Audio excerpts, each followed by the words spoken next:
eta ongi etorri egun berri batera, gaur iraiak 22, ostirala da eta aste amaitzeko bi elkarrizketa izanen ditugu. Batetik gurekin hemen Sugoi Etxarri izanen dugu, Euskal Herrian euskarazko kidea, eta urriaren 7 eta 8 Bilabonan egingo dituzten euskaltzale independentiston topaketen inguruan hitz egitera etorriko da, eta baita ere euskararen ofizialtasunaren inguruan hitz eginen dugu hemen Nafarroari dagokionez. Eta bestetik hemen gurekin ere egonen da Raúl López, Steilaseko bozeramailea hemen Nafarroan, eta ere hitz eginen dugu kurtso berria dela eta matrikula bizien inguruan, zer diren matrikula bizi hauek eta zergatik ematen dituzten arazo handiak, eta pixkat ere euskararen egoera kontatuko digu. Baina beti bezala elkarrizketak baino lehen, guazen betiko dukiarekin.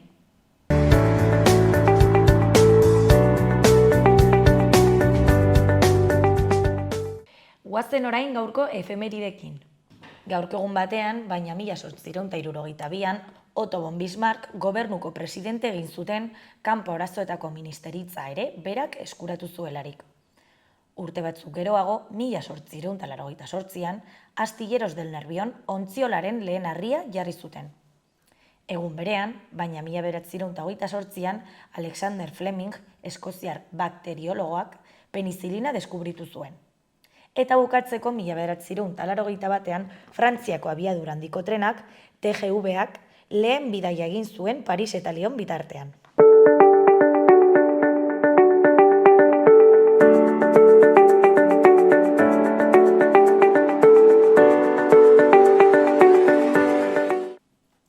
Ikusi dezagun gaurko egunkarieko azalek zer dioten.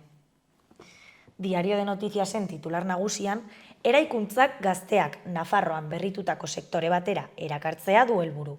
Edifika azokak belaunaldien arteko erreleboa eta plantillen eraldaketa jorratzen ditu. Nabarmendu dutenez, Nafarroa leku ezin hobea da. LH-ko ikastetxeetan eta unibertsitatetan prestakuntza eskaintzarik onena baitu. Ezkerrean, batetik, Nafarroak bere gain hartuko ditu AP15 autobideko erabiltzaileen deskontuak. Bestetik, Gorenak UPN behartu du Sadeko langileak berron hartzea. Eskuinean, batetik, sexu transmisioko infekzioen hazkundea zohartarazi dute. Bestetik, Lopezek onartu du jesa mugitzen ari dela, baina egonkortasuna duela.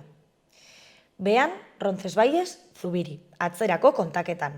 Maratoi erdia urriaren batean izanen da. Alboan, Maite Oroz Espainiako selekziora itzuli da. Ainhoa Tirapu kirol zuzendari izanen dela aurreikusten da. Argazki nagusian, Usue Barkos atzo parlamentuan egindako osoko bilkuran. Izenburuan bere hitzak, norbaitek bigarren ildo politiko batera pasatzen naizela uste badu, ez da hori bokazioa, ez da borondatea ere. Usue Barkosek azpimarratu du senatari autonomiko gisa hautatzeak ez duela esan nahi geroa baitik eta Nafarroatik aldentzen denik. Eskuinean, batetik, Nafarren presentzia 6 proiektuetan gaur hasiko den zinemaldian. Bestetik, Lodosak etxea gainera erori zitzaion familiarekin bat egiten du. Amaitzeko, euriek eta lurpero batek onjoen eztanda eragiten dute.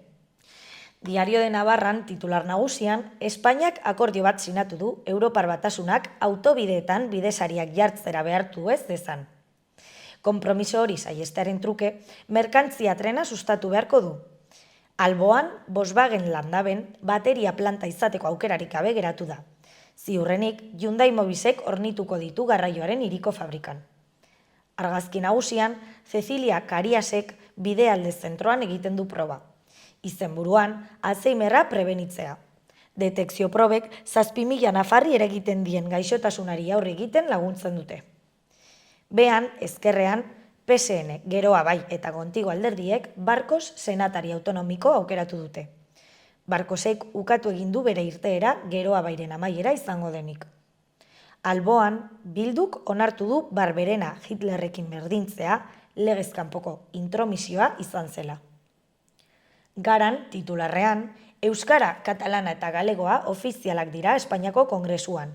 Ganberan hizkuntza gutxituak erabiltzea ahalbidetuko duen erregelamenduaren erreformaldeko 180 botorekin berretsi zen gehiengo absolutuaren gainetik. Independentistek historikoaz hitz egiten dute. Eskuinean, fiskaltzak frankismoko torturak ikertzea eskatu du lehen aldiz. Behan, Nafarroako gobernua esaren segurtasunaz konbentzituta. Argazki nagusian, Osakidetzari kritika, pazienteak klinika pribatuetara bideratuz. Osakidetzan dagoen langile faltari buruzko eztabaida mahai gaineratu zuten atzo Gasteizko Legebiltzarrean EH Bilduk eta Elkarrekin Podemosek. Amaitzeko, Jose Luis Rebordinos, zinemaldiko zuzendariak, Jordi Eboleren Nome Jametenera dokumentalaren proiekzioak zipristindu duen edizio berri baten aurrean programazioari buruzko xehetasunak ematen ditu eta euskal zinemaren kalitateari buruz hitz egiten du. Berrian, argazki nagusian, Josu Urrutikoetxea. Josu Urrutikoetxea etako kide eta ordezkari ohia izan zen. Bere esanetan, gatazka politikoa izan dela erakutsi nahi zion Espainia jendarteari ondorio guztiekin. Eskuinean batetik Kabalek ipar eta hego Euskal Herri arteko muga zeharkatzea debekatu dute, behien gaixotasun bat dela eta. Behan, Espainiako Kongresuan euskaraz ere mintzatu alizateko araudi aldaketa onartu dute. Beko argazkian, Amaia Banda datu zientzien ikerlaria teknalien. Abandak dioenez, tontakeria bat da lanbide batek generoa izatea. Bestetik, Itxaron Zerrendak laburtzeko Osakidetza pribatizatzea egotzi dio oposizioak Jaurlaritzari. Jarraian, Mekanerriko 158 langileek bat egin dute Urdulizko enpresa ixteko asmoa gaitzesteko grebarekin. Eta amaitzeko, Poloniak iragarri du ez dituela arma gehiago bidaliko Ukrainara zerealen krisiagatik. Euskal Herria Irratiko berri nagusian, San Fermin txikiko hainbat ekitaldi debekatu ditu Iruñeko udalak. Alde Zaharreko hainbat lokaletan egitekoak ziren ekitaldeak debekatu ditu Kristina Ibarrola alkatearen aginte taldeak Alde Zaharreko jai batzordeak salatu duenez. Festetarako 2 egun baino gutxiago falta direla eta kontratazioak eginak zeudela iritsi dira debekuak, dio jai batzordeak. Beste berrian, Usue Barkos izanen da Nafarroako senatari Madrilen. Nafarroako parlamentuak hartu du erabakia eta senatari autonomikoa izanen da Geroabaiko kidea. Osoko bilkuran boto gehien eskuratuta Espainiako gortetan lan eginen du legealdi honetan.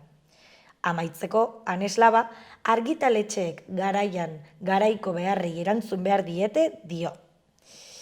Txalaparta argitaletxeak badauka zer ospatu. 35 urte bete berri ditu eta egoitza berria estreinatu du Iruñeko kale nagusian.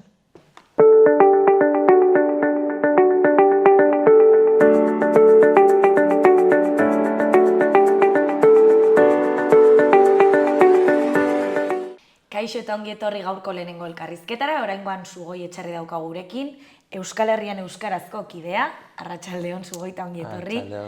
Urriaren 7 eta 8 Euskaltzale independentiston topaketak antolatu dituzu ez, eta horren inguruan hitz eginen dugu, baina pixkat aurretik hitz eginen dugu ze indar edo ze garrantzi duen euskarak orain Nafarroko gobernuan, ez? Eta euskararen ofizialtasunaren inguruan zer diozu horren inguruan orain Nafarroko gobernu berria sortu dela eta? Bai, ja desentitzen indoan inguruan, baina bai ikusten dugula azkeneko datozen 4 urtetarako onartu duten akordio horretan, ez? Gobernu akordio horretan, euskaragintzatik egin ditugun aldarrikapenak ez direla bete. Beste 4 urtez jarraituko dugula ofizialtasuna Nafarroa osoan izan gabe, eta euskararen arloan jarraituko dugula, edo aurreikusi daiteke behintzat, aurreko 4 urteko ildo berdinean, ez? Atzera ez aurrera, eta beraz atzera, ez? Esaten duguna. Aurrera egiten ez bada euskararen arloan, atzera egingo da. Eta hori, 100 eragileren babesa jaso zuen ofizialtasunaren aldarrikapenak, Euskararen Nafar Kontseiluak ere lehenengo aldiz kontrako botorik gabe onartu zuen ofizialtasuna Nafarroko gobernuari ofizialtasunaren beharra aholkatzeko badirazpena, eta guzti horri bizkarren eman diote, eta hori jarraitu beharko dugu ildo hortan lanean. Eta zer zioen aurreko 4 urteko gobernu akordio horrek? Bizkat antzeko gauza ez. beti jartzute mantra bat dela, el principio de la voluntariedad eta guzti hori ez, baina azkenan voluntariotasuna jartzen dute euskara ikasteko voluntariotasuna bezala, baina euskaraz bizi nahi dugunok gure hizkuntza bizitzeko aukerarik ez dugu, administrazioak ez du bermatzen, eta orduan bada pixkat gezur baten gainean eraikitako diskurtsoa jartzen dituzte olako neurri batzuk, adostasunezko neurri batzuk, baina hori argi dago euskaraz bizitzeko eskubideari ez diola erantzuten, eta betiko mantra horien gainean eraikita dagoela, euskara inposatzen dela, gaztelera badirudi neutroa dela, eta pixkat horren gainean eraikitzen duten diskursoa. Eta zer suposatuko luke hemen Nafarroan euskara ofiziala izatea? Implikazio asko ditu, baina, eta gero horren garapena ja da beste kontu bat, CEP-etan lortzen den hori benetan egikaritza edo praktikan martxan jartzea, baina, printzipioz bada aitortzen zaigu euskaldun guztioi Nafarro osoan administrazioari eta beraz zerbitzu publiko guztiei euskara zuzentzeko eta berak guri euskaraz erantzuteko eskubidea. Orduan, izango litzateke euskaldunontzako gure hizkuntzan bizitzeko kriston esparrua irekiko luke, hori alde batetik eta gero bigarren inplikazio garrantzitsu bat baita ere, euskararen ofizialtasunak inplikatzen du euskara biztanle guztiek ikasi ahal izatea, helduen euskalduntzaren doakotasuna, eta haur guztiek ikasi behar izatea, ezagutu behar dute euskara. Hau da, hori praktikan gero, eremu euskaldun deitzen duten eremu horretan, izango litzateke gutxienez A-eredua bermatzen dela ikasle guztientzako, ikasle guztiak daukatela euskararen oinarrizko maila bat. Guretzako ez dela nahikoa, baina behintzat hori bermatuko litzateke. Zer diozu orain kongresuan euskaraz hitz egin ahalko dela? Guretzako euskarazentzako ez dugu gai hau landu, ez dugu eztabaidatu, baina ikusten dugula printzipioz neurri nahiko itxura zuritzeko neurri bat, azkenan herritarroi euskaldunoi ez digu eragingo horrek praktikan, gure egunerokoan, eta bada estatuak itxura hizkuntza gutxituak onartzen dituela, leku ematen diela, bultzatzen dituela, eman nahi izanaren itxura. Eta bitartean, estatu horrek berak egiten duena da epaitegietan euskara eskakizunak eta atzera bota eta hori, azken euskarari erasoak. Eta orduan, nik uste dut hori salatzea tokatzen zaigula baita ere, aurrera pauso bat izan ziteken baldin eta beste hainbat neurri ofizialtasuna onartuko balute Euskal Herri guztian, ofizialtasun hori praktikan garatuko balitz eta ez balukete erasotuko eta barrez. Baina, azkenan estatu horrek derrigortzen gaitu hizkuntza bat eta bakarra ezagutzera eta erabiltzera, eta gainontzeko hizkuntzak, hizkuntza gutxituak, gutxitzen ditu alduen neurrian. Orduan, Beste aldetik, Nafarroko gobernuak orain duela hainbat urte, badago programa bat asko bultzatzen dutela dela PAI programa ez, eta zer diozu programa honen inguruan, eredua pixkat aldentzen du? Hor ikusten ari gara ez, UPN eta Diaia Navarra ere egun hauetan dabiltza, bada ezpada, PSOE-eri hor presionatzen eta gogorazten hori dela beraien akordio edo beraien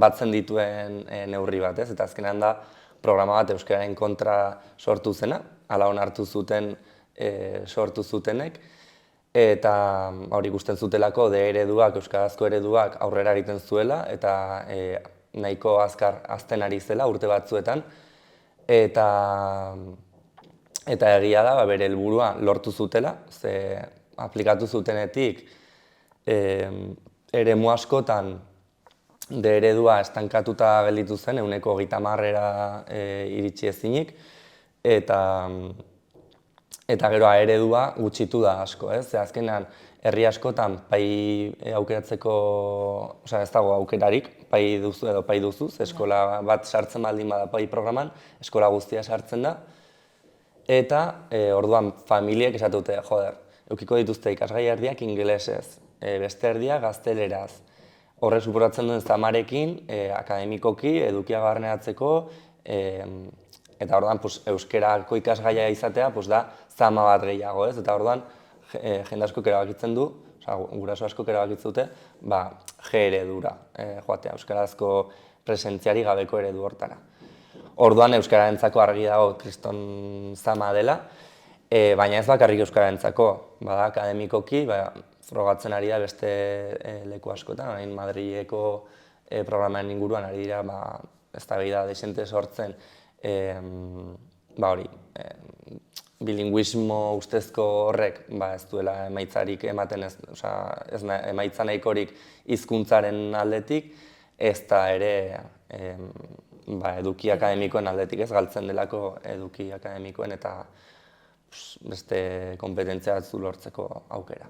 Eta zergatik uste duzu familiek askotan aukeratzen dutela, adibidez haien seme-alabak ikastea ingeleraz edo alemanieraz programa ere, euskaran baino, hemen Nafarroan bizi izan? Bai, hori da pixkat baita ere ideologia baten ondorio, ez? Azkenan hizkuntza nagusiak inposatzeko beti argudio hori erabili dute, ez? Hizkuntza nagusi hori izango dela pobreziatik ateratzeko bidea, izango dela etorkizun hobeago bat lortzeko bidea, dela hizkuntza unibertsalak, eta guzti horiek dira gezurrak, azkenan hiztun gehiago edo gutxiago izango ditu, baina zu Euskal Herritik ez bazara, hemen egin nahi baldin baduzu bizitza eta bar, ez du zentzurik bigarren hizkuntza bat, hizkuntza propio bezala ikasteak, ez? Eta gero pobreziatik ateratzearen zea hori edo, ez? Eske nire seme-alabak ingelesez ikasizkero, egingo dute kriston ibil, gero ikusten da praktikan gezurra dela eta ez dela hori gertatzen. Baina, horiek dira erabiltzen dituzten argudioak eta familiek aukeratu behar dutenean, esatute ez dut nahi nire atzean gelditza, ez? Eta orduan normala da neurri batean familiek aukeraketa horiek egitea, baina, nik uste dut egin behar dugula pedagogia eta ikustarazi behar dugula, gero praktikan ez dela hori gertatzen. Eta gero, baita ere beste kontua da, ingelesa ongi ikasteko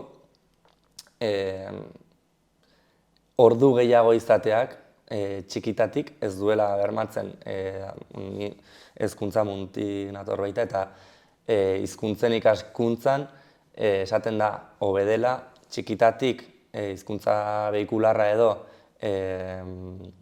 ikastea eta indartzea eta gero aurrerago bigarren hizkuntzak behikularrak izango ez diren hizkuntza horiek ikastea eta eraginkorragoa dela modu hortan.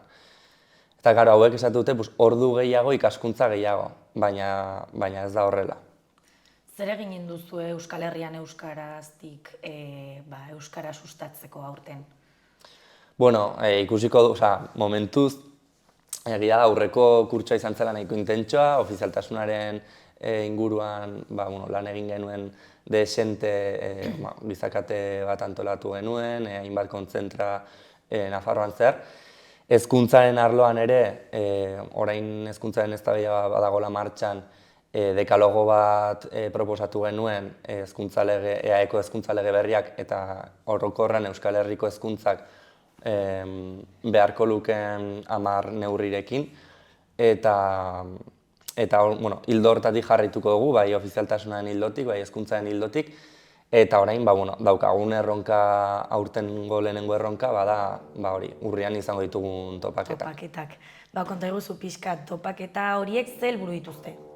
Bai, Euskal Herrian Euskaraz badator astindu prozesutik, pandemia testu inguruan egin zen barne prozesu bat, eta hor berdefinitu ziren, berriz zehaztu ziren,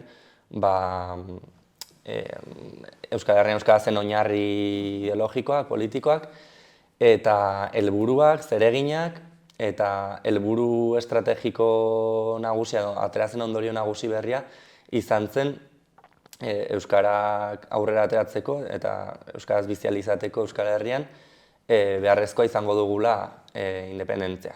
Euskararen errepublika deitzen diogun guk, ez? Hau da, ez du balio independentzia izaterekin, baizik eta independentzia hori izan behar da euskaltzalea eta bermatu behar du Euskara izango dela bertako hizkuntza nagusia.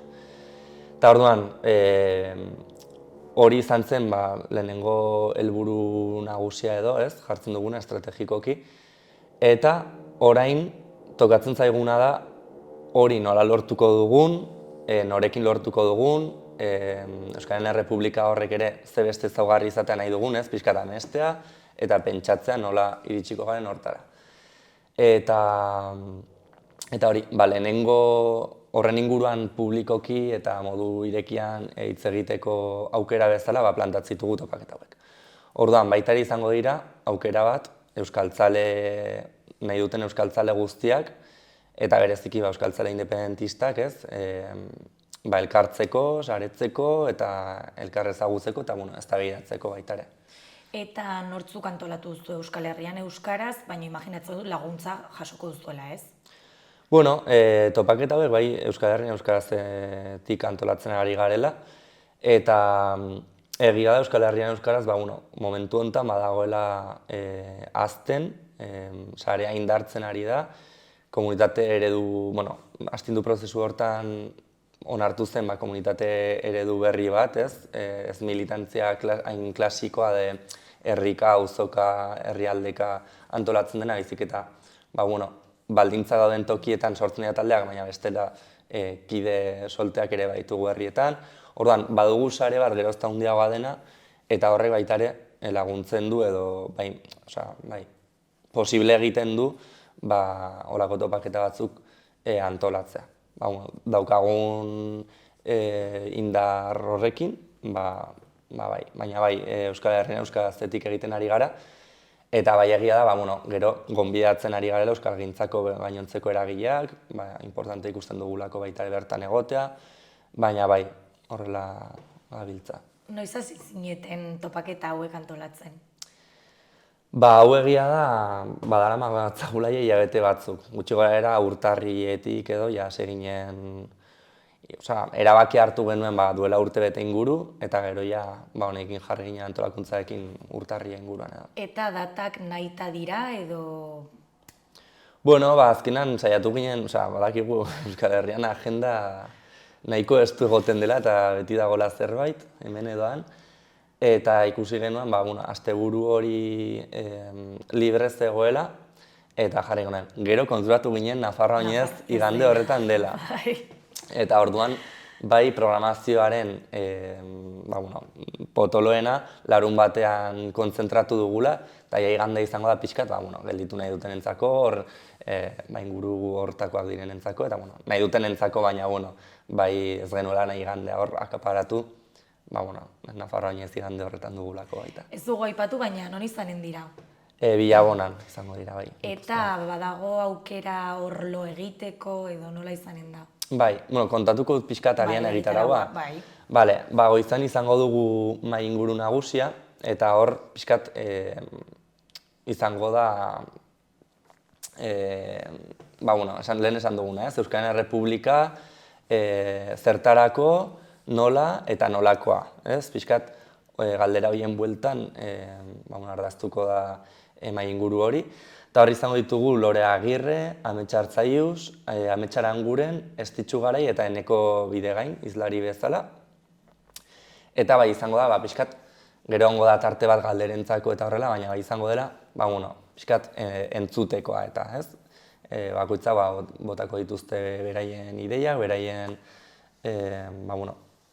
hausnarketak, eta gero bai izango gu ekitaldi politikoa, Guerdialdera, gero Bazkaria, eta horren ondoren izango dira bi txanda, bi tailer txanda, ja parte hartzaileagoak izango direnak. Eta hor baita ere hizlariak egongo dira batzuetan, beste batzuetan izango da guztiz tailerra, baina bueno, bai guztietan egongo dela parte hartze aktiborako aukera gehiago. Eta lehenengo txanda izango da 4etan, eta 3 gai izango dira, aukeratzeko, 3etako bat. Bai izango da kulturgintzaren transmisioa hezkuntzan, bigarrena izango da Euskaldunon aurkako erasoen aurrean zer, eta 3. zein toki du euskarak intersekzionalitatean. 3 gai horien bueltan, egongo dira 3 tailer ezberdin. Orduan, bakoitzak aukeratu beharko du 3 horietatik zeinetara joan nahi duen. Eta gero, 5:30 izango da bigarren txanda. Eta horrengo dira beste 3 gai, bat izango da gazteak euskararen borrokan, beste bat izango da pantailak euskaraz ezinbesteko erronka, eta 3. tokiko borrokak piztuz, txispa batek sortzen du sugarra. Eta hor, gai horien bueltan, pixkat bilatu nahi da jendearen ekarpena baita ere jasotzea, hor, elkar ekintza hortan ikastea, eta jendea joatea baita ere bere herrira, bere aktibo daudenak borrokaren batean, baita ere ideiekin joatea bere borrokaren mura, ez? Eta horrela, eta horren ondoren ja izango da 7:00 aurrera festa. 7:00 elektrotxaranga, jarraian izango dira 2 kontzertu, Gora Etorri eta Jogurina Boroba, eta ondoren DJ-a gauak ematen duen arte. Eta hori izanen da larun batean, ez? Larun batean. Eta gero, lo egiteko kontua? Lo egiteko tokia egongo da, aukera egongo da, eta hori izen emateko esteka bat badago, guk sare sozialetatik zabaldu duguna, prentsan ere aurkezpena egin genuenan agertu zen, nahiko errez bilatuko du joan nahi duenak eta pixka saltxatzen duenak, eta hor aukeratu beharko da lo egiteko lekua.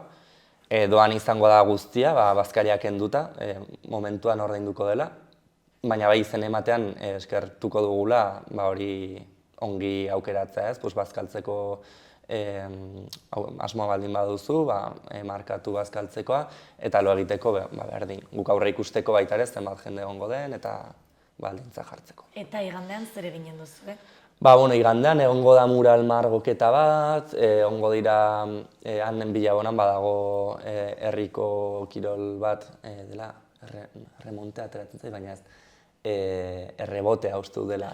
Eta horko txapelketatxo bat egongo da, eta egongo dira ekintza ezberdinak, baina lehen esan dudana, egun nagusia larun bata izango da, eta igandean gehienok Nafarroa Añezera joango gara, eta beste plan batzuk ere izan daitezke. Baina, bai egun nagusia zentratu nahi dugula 7:00. Zergatik erabaki zenuten Bilabonan egitea?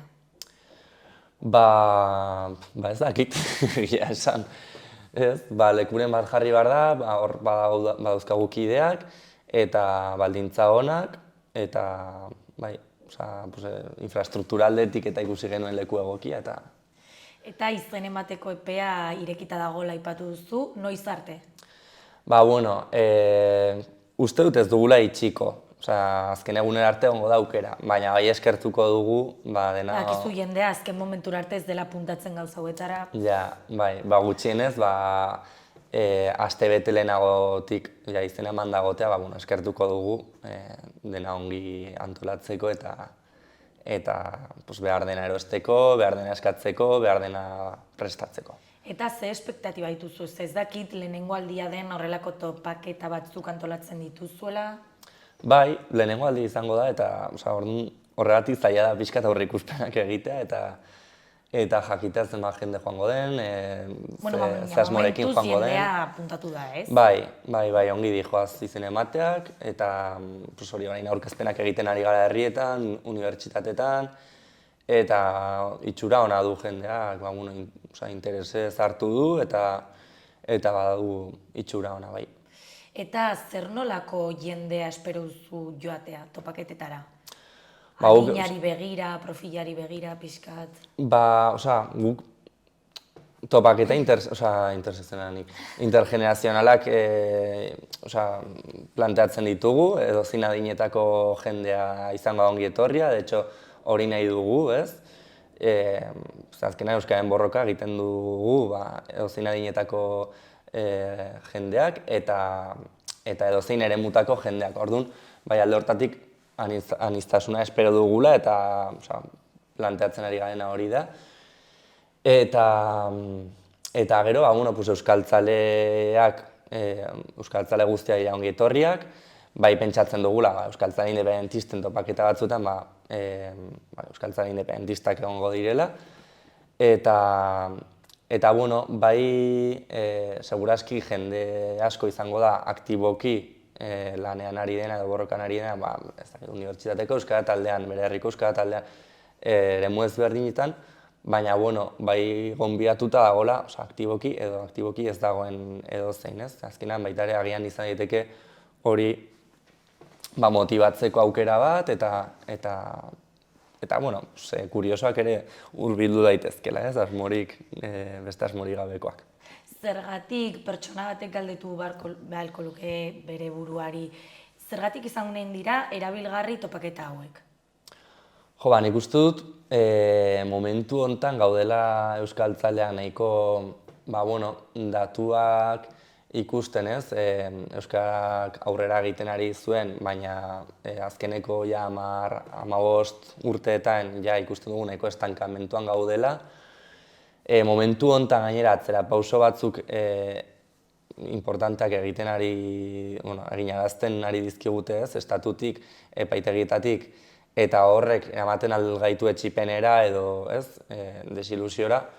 Uste dut horren aurrean behar ditugula horrelako topaketa batzuk, aukera batzuk, izango aukera bat aurrera begira jartzeko, ez azteko iparra Euskal Herri Euskalduna posible dela, hortara joan behar dugula, hortara iristea posible dela, eta orduan uste dut hortarako berriz ilusionatzeko, indarrak hartzeko eta ideiak hartzeko aukera polita izango dela. Zuk uste jendea desmotibatua dagoela, momentu honetan? Neurri batean bai ikusten da, hori euskalgintzan, euskaltzaren artean, bazaudelako itxaropen batzuk edo espektatiba batzuk, eta azkenan globalizazio prozesua azeleratzen ari da, bi estatuek aukera ikusten dutenan pausak ematen dituzte euskaldunon eskubideen kontra, eta orduan, horren aurrean normala da jendea moteltzea, apaltzea eta desmotibatzea, baina horregatik behar dugu berriz pixkat iparra eta ilusioa berreskuratu. Xaloa telebistatik eta Euskal Herrian euskarazkotik animatzen dugu jendea, ez? Topaketetara joatera, euskarari balorea ematea, ez? Eta hemendik aurrera, ez? Eta mi esker eta plazer bat hemen gurekin egoteagatik. Mi esker zuri.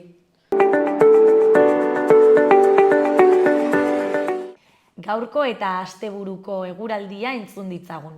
Goizean goiz zerua leku askotan oskarbia gertuko den arren, orduak igaro hala hodeiak ugarituz joango dira kostaldetik hasi eta barnealdera. Horrekin batera, zaparradak botako ditu, eguerditik aurrera gehien bat, eta kostaldetik gertu zaparradak handiak izan litezke. Hegoaldera mugitzen garen heinean, euria ugriagoa izango da eta litekena da Araba eta Nafarroa hegoaldean ia euririk ez iristea. Mendebaldeko haizea tarteka zakar ibiliko da. Goizean hego-mendebaldekoa nagusituko da, eta arratsaldean ipar-mendebaldekoa. Temperatura maksimoak 20 gradu azpitik geratuko dira hainbat tokitan. Larunbat arratsaldean argitzera egingo du, baina goizean zerua nahiko lainotuta egongo da, Kantauri isurialdean batez ere. Bertan euria egingo du, batez ere kostaldean eta ekialdean. Arratsaldean atertu eta ostarteak zabaltzen joango dira. Hegoaldean ez dugu euri konturik espero, eta goizean bertan giro eguzkitsua gaienduz joango da. Mendebaldeko haizea ibiliko da eta arratsaldean eki-ipar ekialdera aldatuko da. Temperatura maksimoak 20 gradu inguruan geratuko dira. Igandean giro eguzkitsua espero dugu eta temperaturak gora egingo du. Egunaren hasieran lainogune batzuk agertuko dira barnealdean, baina gainerakoan egun osoan eguzkia bistan izango da. Temperatura minimoak hotzak izango dira. Barnealdean batez ere, non 10 gradu azpitik gera daitezken. Goizean ordea hego-ekialdeko haizearen laguntzaz, temperaturak gora egingo du eta beroenak sasoi honetarako beroak izango dira. 25 eta 30 gradu artean ibiliko dira. Arratsaldean brisa sartuko da kostaldean.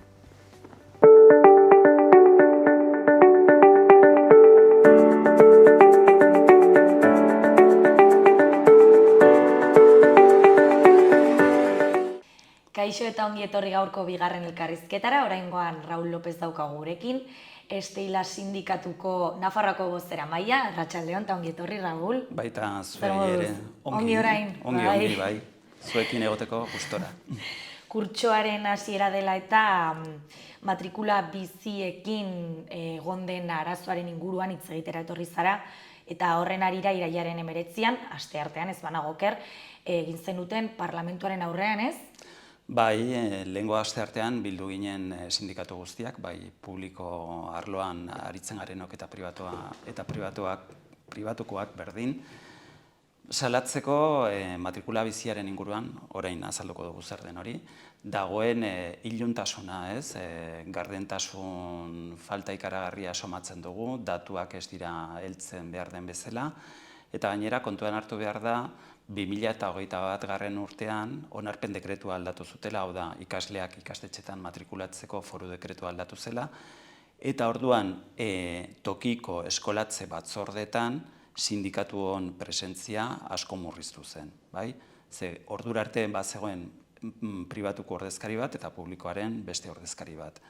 Eta geroztik eskolatze batzorde gehiago sortu dira, baina gure presentzia murriztu da. Eta gero bestetik, gobernuak zenolako matrikulazioak edo egiten dituen ikastetxe ezberdinetan datu horien inguruan informazio asko falta dugu. Kokatzearren zer da matrikula berezi bat? Matrikula, bai, berezia da epez kanpo ematen delako, eta matrikula bizia deitzen zaio, hau da epez kanpo ematen delako, ez? Badira tarte batzuk urtean zehar matrikula egiteko, adibidez, 3 urtekoen matrikula, edo aurreta lehen hezkuntzan, gero bigarren hezkuntzan, lanbide heziketan eta bar, eta hori gertatzen da urtean zehar, bai? Gainera, normalean izaten da, bertako edo bertan bizi diren familiek ere horrelako aldaketak egin ditzazkete ikasturtean zehar, baina hori oro har ez da gertatzen. Hori oro har lotuta dago mugimendu migratorioekin. Hau da, imaginatu familia batek edo guraso batzuk lortu dutela beraien seme-alabeekin biltzea berriz ere, baimena izaten dutela eta baimena izaten dutela zer dakinik urtarrilean, adibidez, Hego Hemisferioan, Hego Ameriketan, udako oporrak izaten direnean. Edo itxoiten dute, hango ikasturtea bukatu arte, ona etortzeko edo zein unetan, posible dute urrian edo udan iritsi dira, eta orduan iraileko lehenbiziko astetan hori gertatzen da. Orduan zer ikusten dugu, bertan jaio diren umeen matrikulazioan bera doala etengabe, eta matrikula bizi hori gero eta handiagoa dela, kopuruak urtez urte handitzen dira. Kontuan hartu behar dugu, adibidez, lehengo ikasturtean, 2022-2023 ikasturtean, ia 2500 ikasle matrikulatu zirela modu horretan lehenbiziko 3 hilabetetan. Kopuru handi samarrak dira. Oso handia, eta zer gertatzen da pertsona horiekin? Karo, orduan erabaki behar da, adibidez, iristen baldin badira herri batera eta herri horretan edo zonalde horretan eskola bakarra baldin badago, eskola horretara joanen dira, bai? Hor ez dago inongo zalantzarik.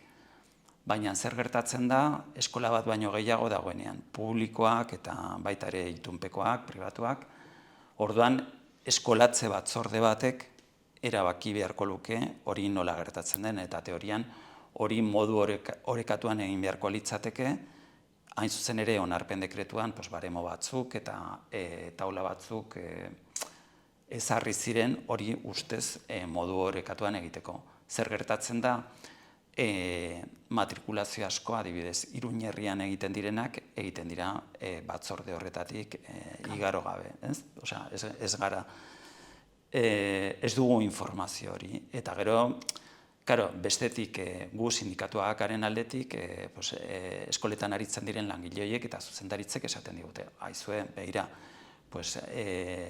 gehienezko ratioa haur eta lehen hezkuntzan dira 25, hori ere gehiegizkoa da, oso gehiegizkoa, eta orain baditugu 26, 27 eta 28 zergatik. Gehienezko kopuru hori 110ean handi daitekelako. Horregatik, iaz egon ginen mobilizazioetan eta eskatzen genuen ratio horiek jaistea. Eta gutxienez, haur eta lehen hezkuntzan 20koak izatea. 20a kopuru handia da, gainera kontuan hartuta gure gelak gero eta anitzagoak direla. Hor dagoen aniztasuna gero eta handiagoa da, eta horri gehitzen baldin badiogu, urtean zehar ailegatzen diren ikasle horiena are handiago bilakatzen da, eta baliabideak ez dira handitzean behar den bezala. Eta ikasle horiek normalean joaten dira ikastetxe publiko edo pribatuetara? PSNek 2021 urtean dekretu hori onetsi arte, normalean publikora joaten ziren. Zegoen estrategia bat itunpeko ikastetxetan zen, itunpeko ikastetxe batzuetan eta batez ere erlijiosoetan, bai? Eta gero kontuan hartu behar da, egoera ezberdina dela hiri eremu batean, Iruña herrian edo Tuteran adibidez, edo Lizarran, eta gero herri txikietan edo landa eremuko bailaretan, eta asko aldatzen da, egoera ez da uniformea edo homogeneoa inondik inora. Orduan, publikora joaten ziren zergatik, pribatuan beti baldin bazuten toperaino betetzen zituzten gelak, eta orduan jatzegoen tokirik inorentzat, bai? Eta, klaro, normalean zer gertatzen da ikasle horiekin, ikasle zaurgarriak direla, ez? Hizkuntza behikularra maiz ez dute ezagutzen, edo beren ikasketa prozesuan gabeziak dituzte, familia horietan maiz egoera migratorioak berak eta zaurgarritasun horrek sortzen ditu egoera sozioekonomiko zailak, eta batzutan eskolan materialak ordaintzeko, kuotak ordaintzeko, gainera eskola batzuetan, itunpeko eskola batzuetan, saiatzen dira estatus bat mantentzen, giro bat, ospe bat, ospeko batzuen artean, badute marketing jakin bat, eta orduan ikasle batzuen presentzia igual ez da oso egokia haientzat.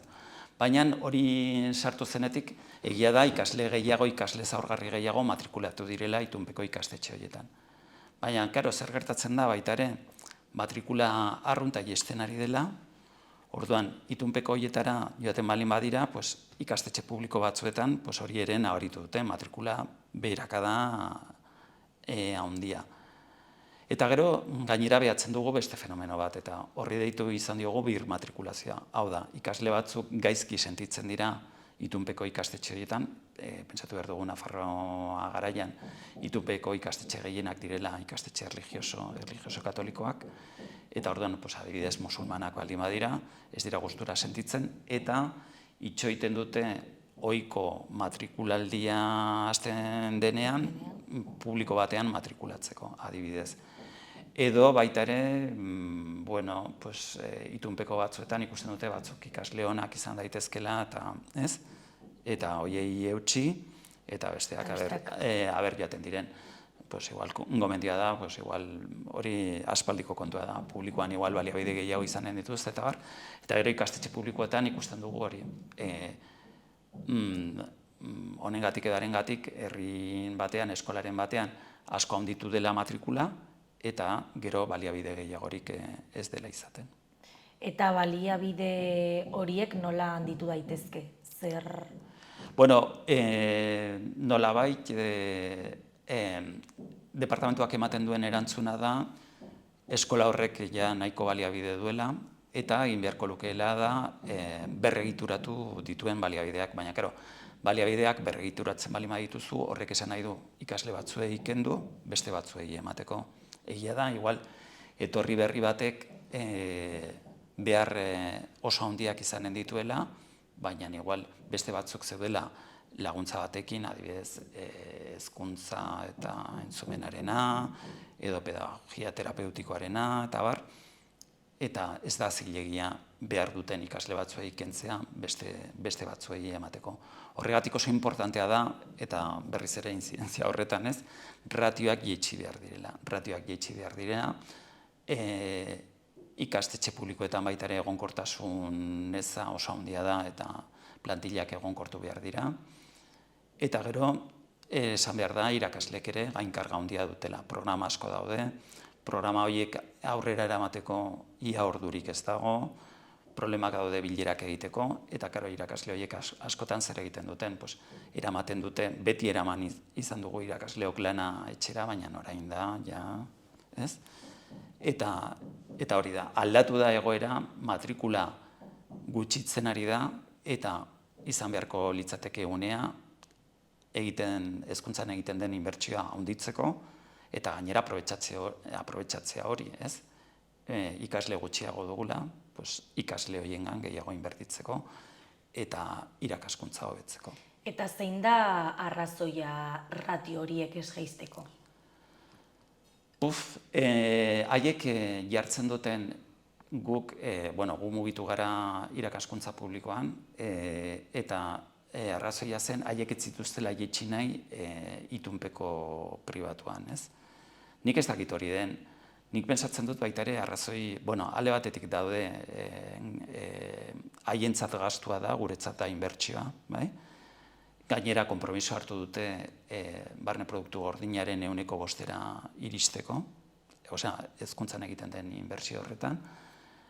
UNESCOk gomendatzen du gutxienez 6% izatea, eta pentsatu behar dugu Danimarkan, Norvegian, Islandian, eta eredu gisa agertzen zaizkigun estatu horietan, inbertsioa dela 8%, 9%, eta bar, bai? Osea, badugu tartea hobetzeko. Hori alde batetik. Jakin behar dugu, 24. urtetik aurrera ematen du Europar batzordeak eskatu duela, ez?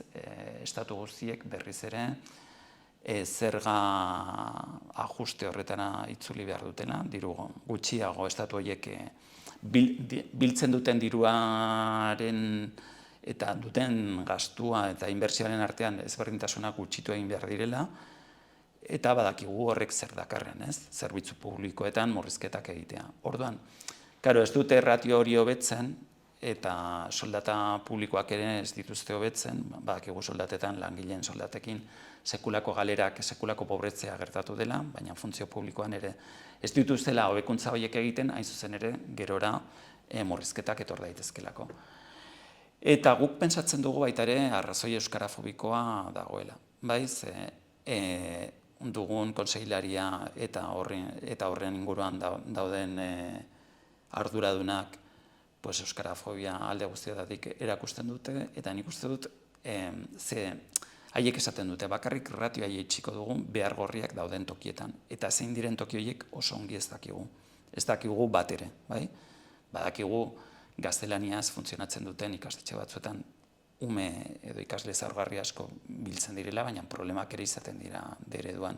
Baina D-ereduan ez jaisteagatik, horregatik esaten dute, jaitsiera lineala ez dutela eginen etapa guztietan. Beraz, esango zenuke informazio falta dagoela, eta eskatzen duzuela, ez dagoela... Bai, adibidez, gobernu honekin ez dugu izan, guk izan beharko genuke, adibidez, eskola guztietan gertatzen diren matrikulazioak. Besteak beste, gure lan sindikala aurrera eramateko. Imaginatu, fabrika batean, kontratazioak gutxitzen direla, edo gutxitzeko asmoa dutela, enpresak hartzen duela beste bide bat, bertan enpresa batzordean daudenek jakin beharko dute kontratazio horiekin zer gertatzen den, nolabait erantzun sindikal bat emateko, prebentzio lan bat egiteko, langileekin, eta bar. Hemen berdin, guk ikusten baldin badugu eskola batean matrikula bera doala eta linea bat edo gelak izteko arriskua baldin badute, jakin beharko genuke, ez? Alde horretatik, nik uste dut Hori, eta kontuan hartu behar dugu, ikastetxe horiek denak funts publikoekin, diru publikoarekin finantzatzen direla, orduan nik uste dut, informazio horri ez bakarrik sindikatuentzat, informazio hori publikoa izan beharko litzateke jende guztianentzat. Ze ordezkaritza duzue sindikatuek? Ordezkaritza, irakaskuntza publikoan 6 sindikatu gaude, gu gara lehen indarra, une honetan, gero dator ANPE, AFAPNA, ANPE da estatu mailako sindikatu bat, bai?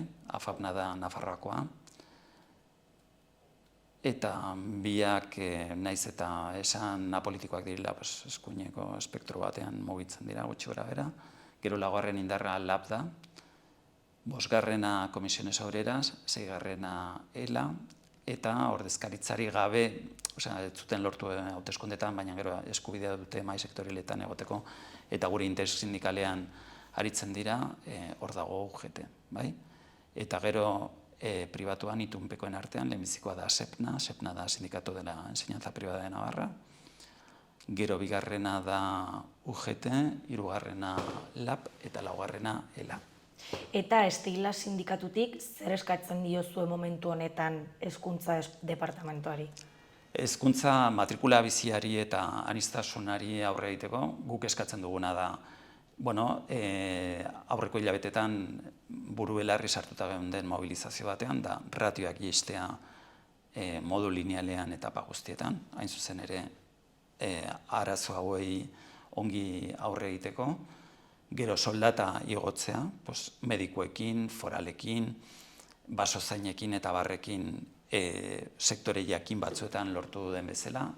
Guk nahiko genuke igoera hori izatea langile guztientzat, baina gu irakaskuntzan edo hezkuntzan aritzen garenez sektore horretan eskatzen ari gara.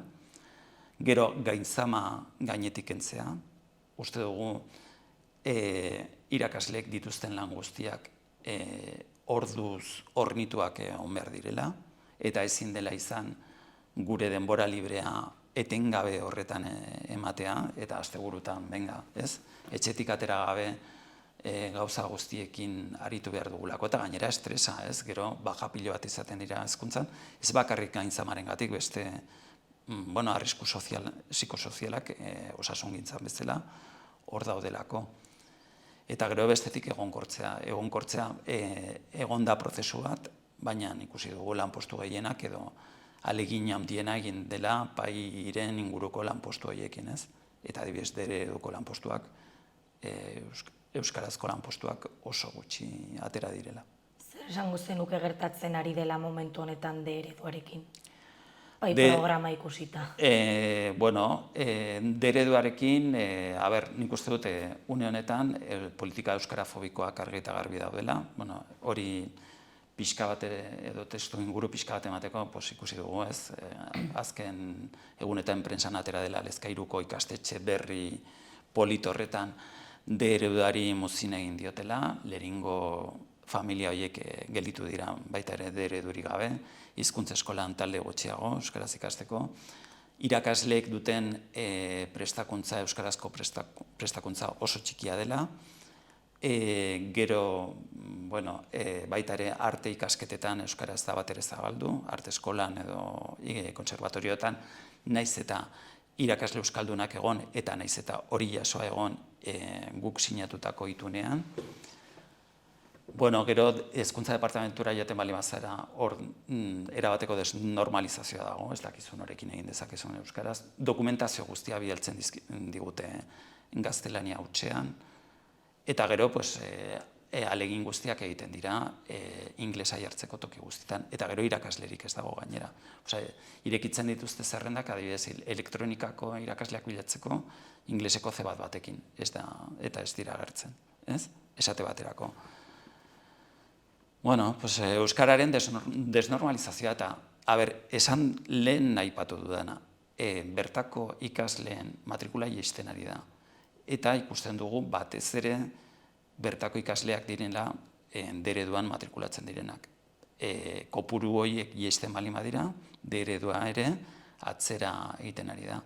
Eta eredua berdin pai sartu zenetik, A-ereduan, hau da, euskara asignatura moduan ikasten duten horiek gero eta gutxiago dira.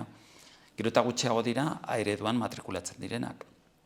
Baina gero etapaz etapa, hor beti egoten da, pues, edo orientazio departamentutik edo ez dakigu nondik, gomendio bat, edo zein arazo baldin badago, euskara uzteko. Gero DBH-era, pues, adibidez, alemana edo frantsesa baldin badago, gomendioa euskara uzteko. Eta gero ja batzuk resistentenak batxilergora iristen dira, eta igual ingineritza bat ikasi nahi dute, adibide bat jartzeagatik. Eta ordu berean jartzen dute marrazketa teknikoa, karo. Ingineritza hori egiteko, marrazketa teknikoa ikasi behar dute, eta ikasle onak dira, euskaltzaleak dira, segitu nahi dute, baina ez dago modurik modu horretan, ez. Badakit zaila dela hau erantzutea, baina zein izango litzateke lehenengo pausua hauek egiteko? Ez konponbide osoa, baina lehenengo pausua. Hombre, nik uste dut, hemen dugu problema politiko bat, eta da, ikusten baldin badugu nola Txibiteren gobernuaren sostengua zein den, ez? Hor daude alde batetik PSN, 11 parlamentariekin, osea, parlamentuko sostengua analizatuta. Gero hor dago gero bai 7 parlamentarirekin, eta zurekin Nafarroa 3rekin, bai? Eta gero kanpoko laguntza emanez, EH Bildu 9rekin. Osea, horiek dira, 30 baldin badira osotara, 19 dira nolabait bloke euskaltzalean, gehiago edo gutxiago, baina hor daude, baita ere, adibidez euskararen zonifikazioa ja hezkuntzatik aterata eskatzen dutenak, eta hor daude PSN-koak. Baina PSN-koek beti dute laguntza faktiko hori, kasu honetan lehen zen Navarra Suma eta orain berriz ere UPN, ez? Orduan oso, nik uste dut hor plante bat egon behar dela. Hor ikusten dugu orain Estatu Espainiarrean gauzak aldatzen ari dira, osea, aste honetako kontua da, ez? Kongresuan katalana, euskara eta galiziera erabil daitezkela. Ematen du, edo eskari ofiziala eginda baita ere Europar Batasunean euskara, katalana eta galiziera ofizialak izateko. Bueno, ikusiko dugun oraino iristen den hori edo... Baina, bueno, eskabide ofiziala egina dagoela, eta Nafarroan gaude beti bezala, ez? Beti bezala. Osea, nik uste dut, plante bat egon behar dela, 4 urtez egon gara, esaten da, bueno, hobe da PSN-koak egotea, ze UPN-koekin ezinezkoa litzateke. Osea, gobernua UPN-PSN balitz, dena gaizki, baina PSN dago gobernua, gero bezalako koalizioa abertzale bat dago hor, kanpotik laguntza ematen EH Bildu, eta zer aldatu da, deus ez, ez? Eman beharko lukete, egin beharko lukete presio gehiago alderdi horiek? Bueno, pues adibidez, hor dago aukera, orain estatuko lehen ministroa aukeratu behar da, ez? Gobernuaren lehendakaria, berehala izanen da Feijóorena, ematen du ez dela aterako, ematen du, ez dakigu zer gertatuko den. Eta gero Pedro Sánchezena, Puigdemont hor plantatu da, eta esan du, bueno, lehenbizi kongresuko maila aukeratzeko, katalana erabiltzeko aukera izan behar dugu, eta bide batez etorri dira, katalana, oksitaniera, euskera eta galiziera. Eta gero katalana, eta horrekin batera euskera eta galiziera ofizialak izan behar dira, Europar Batasunean. Zergatik ez da esaten edo adibidez Nafarroan dagoen araudi euskarafobiko guztia bertan bera gelditu behar da, indargabetu behar da. Zergatik ez? Pairen legea, zonifikazioa, eta euskararen aldeko sikiera normalizazio minimo bat, ez? Sikiera hori, ez? Pedro Sánchez izendatzeko, baina hori ikusiko dugu, pues, ez dakit. Bueno, posible da oraindik, zergatik ez, ez? Baina nik uste dut plantatu behar direla, baina plante hori gabe, ez dakit zer lor daitekeen. Horrela, Nafarroko hezkuntzari bueltatuz, aurten badakizute matrikula bizirik egon denik? Bai, badakigu eskola askotan mugitzen ari dela, eskola batzorde batzuetan bagaude jadanik, Gainera ibili behar dugu sindikatuok informazio horiek elkartrukatzen, ze sindikatu bakar bat, ordezkari bakarra egon daitekelako toki horietan, eta bai, toki guztietan mugitzen ari da. Bai. Eta nola dago egoera momentu honetan? Pues, lehenen nahi batu dudan bezala, badakigu eskoletan mugimendu handia dagoela, baina, claro, iristen zaizkizu berriak banan-banan. Orduan, hori jakitea ongi, eta orduan eskola batzuetan kejatzen dira, eta badakigu zer gertatzen ari den, eta kejatzen dira ez ikasle, gauzak ongi ulertzeko. Guk eta denok pentsatzen dugu hezkuntza dela oinarrizko eskubide bat, ume horiek denak eskolatu behar direla, baina eskatzen duguna da horren gaineko informazioa eta baliabideak, bai? Eta hori da gertatzen ez dena.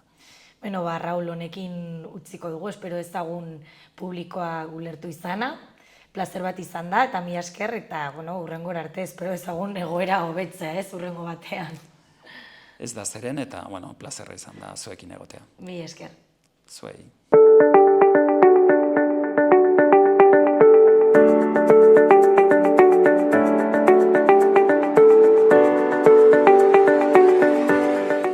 Mila esker beste egun batez hemen gurekin egoteagatik, eta hurrengo astean beti bezala eduki berriarekin eta elkarrizketa berriekin hemen egonen gara. Gobierno de Navarra. Nafarroako gobernua.